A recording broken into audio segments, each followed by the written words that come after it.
Heroes, where we believe typology can save the world. I'm Amanda Fogelson. And I'm Jessie Miller, and today we are going to be continuing our discussion on how each of the functions present in each of the position.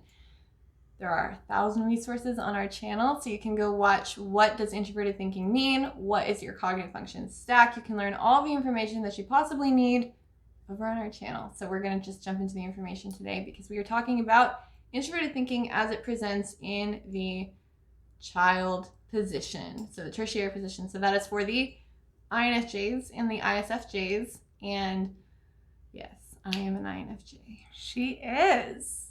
And she definitely has a TI child. All day, every day. So like we say in the beginning. Problem. Sorry. It can be. I'm not gonna lie, it can be. But it's also fun. And very, very smart. Not that TE can't be smart. I have a TE child, but her TI in particular is very smart. It tries very hard. It does. And it deserves it.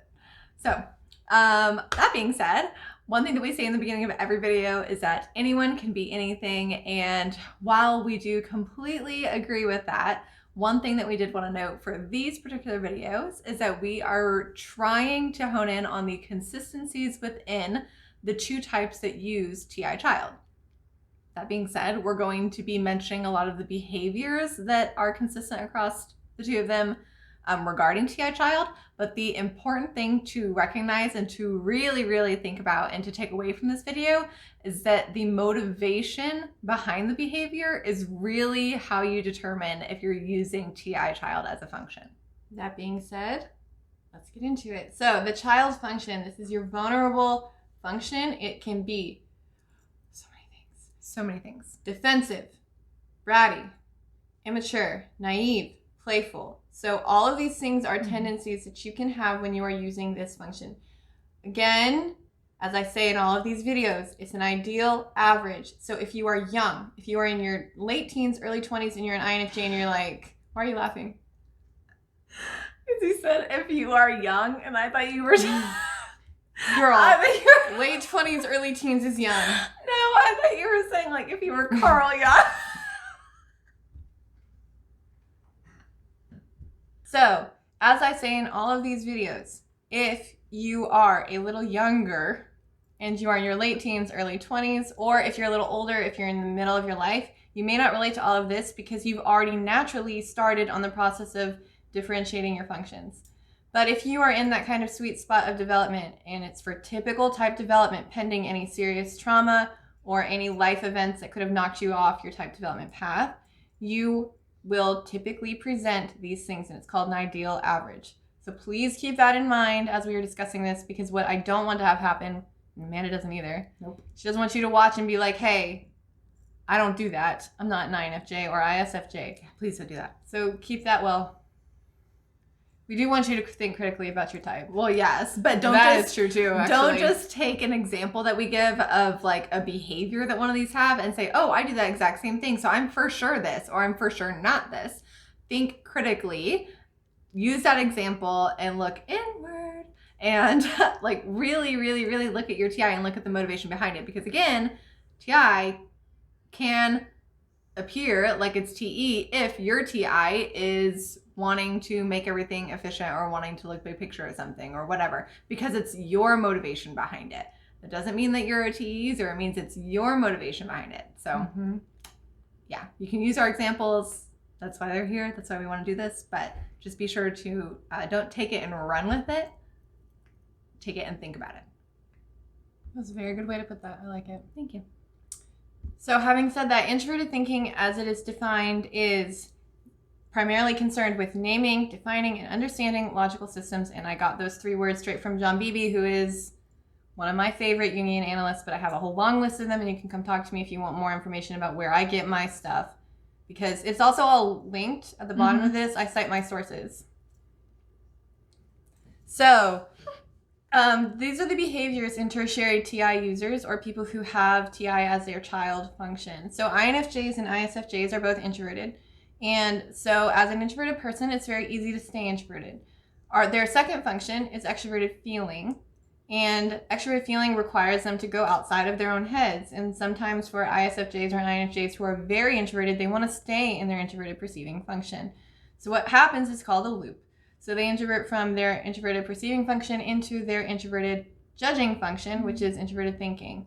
And this means that they kind of create like this echo chamber at times where they just want to go over their own ideas and their own thoughts, and they're not taking into account people's feelings. However, this can also be a very playful position. Mm-hmm. So when they're in a place where they're very comfortable or they feel kind of relaxed or at ease, they can want to pick apart ideas. So what picking apart an idea looks like for introverted thinking, if you haven't watched Ti versus Te, go watch that. But it's like picking apart the language used. It is setting up the argument and putting it into a logical structure, because what Ti has to do is they've got to pick apart the idea and figure out which parts can go into their internal framework. So it can be very explored, like they can enjoy exploring the ideas. It can be very hot and cold with this. So 1 minute you can be in a heated debate and you can think that everything is fine because the INFJ or ISFJ like seems really fine. But then you on the other end can say something that they perceive as wrong and their child can get hurt. The child function is like, oh, you're calling me stupid, or oh, you're calling me, you're attacking my logic. For immature ISFJs or INFJs, all you really have to do is prove them wrong.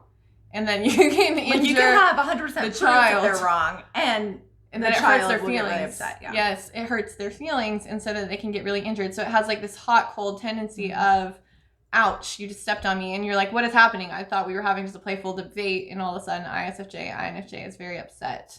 So it's important that the INFJ and the ISFJ are conscious of that. So what they are interacting, or they're just kind of being playful, it doesn't go a little too far. For a INFJ and ISFJ to appeal to their child or to appease the child, one of the best things that they can have is a clear goal, and then they can use their introverted thinking process to figure out how to get to their end game.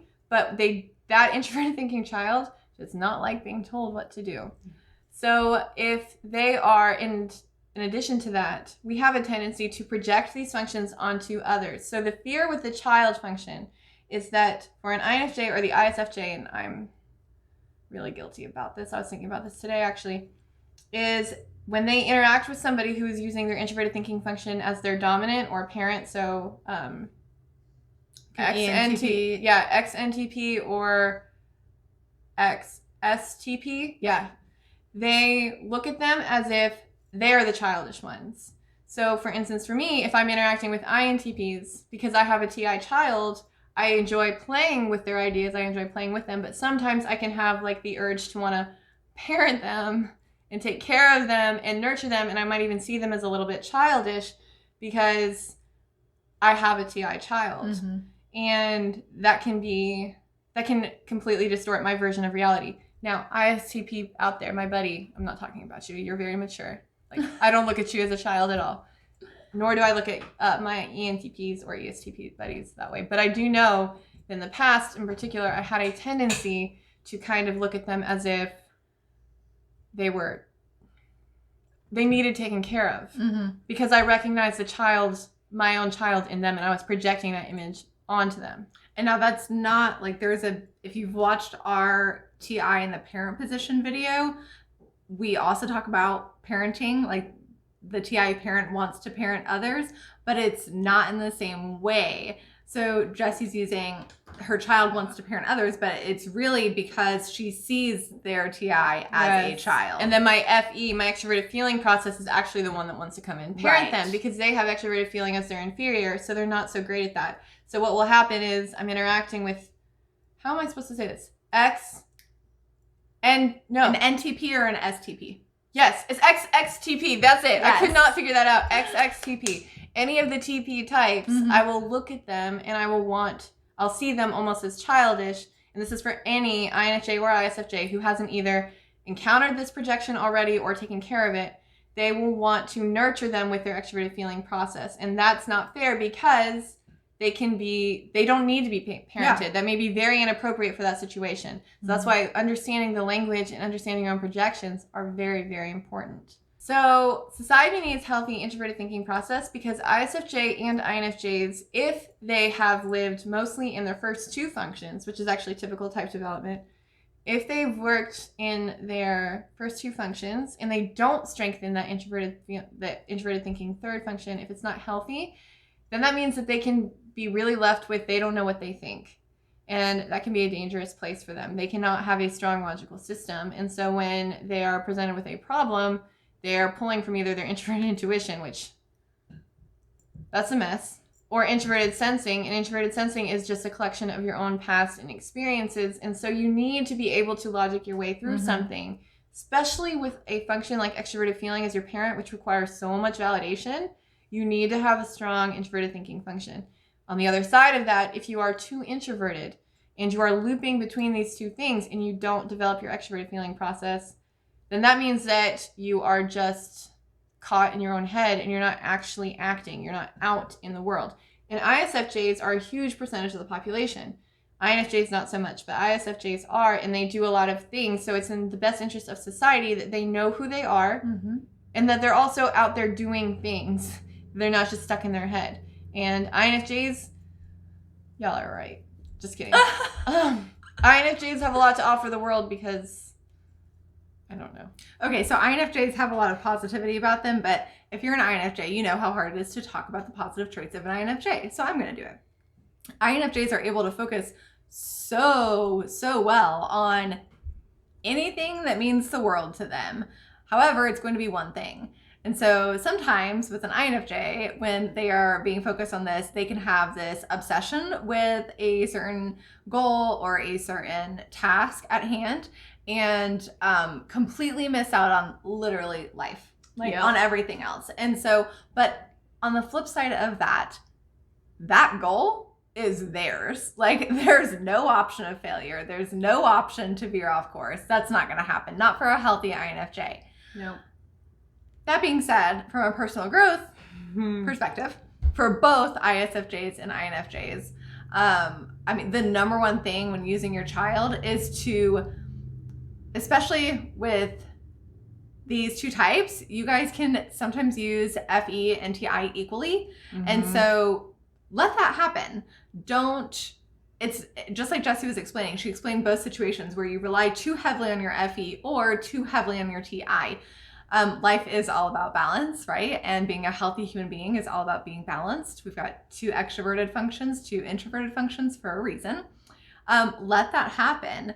But a lot of times what you can see for these two types in particular is that sometimes they just miss out on their TI completely. And they really do rely on that FE. So don't do that. Let your TI play and have confidence in it. That's probably one of the biggest things is that you guys don't feel, and being introverted, you guys don't feel like it's necessary to share your thoughts and your opinions on things. Or maybe sometimes you've shared it in the past and you got stomped on, and because it's TI, it's very personal and that sucked and it hurt you. Don't give up on it. Keep pushing and be sure you think before you speak, obviously, which TI is really, really good at anyways, until it gets really healthy and really strong and really confident, and then it does not think before it speaks. So just my whole point here is balance. Let yourself use both, and you're always gonna tend to sway one way or the other, but just try to really be aware and be conscious of that and be intentional about using both functions. Because being human is hard. And hopefully this makes it a little bit easier. Thank you for watching our channel. And if you are an ISFJ in particular, and you don't know about our project, please go over to Welcome to Typecast Hero, because ISFJs are needed strongly. So please go watch that. And then what else do we want them to do? We want you to like, subscribe, comment, share. It's a small thing. Yeah, just a small thing. And all that means the world to us, you guys. The support is amazing, and we couldn't do it without you. So that is we appreciate everything, and we'll see you next time. Bye. Bye. Let's gather around the type fire and sing our type fire song. Our MBTITYPOLOGY song. And if you feel uncomfortable, then know there's nothing wrong.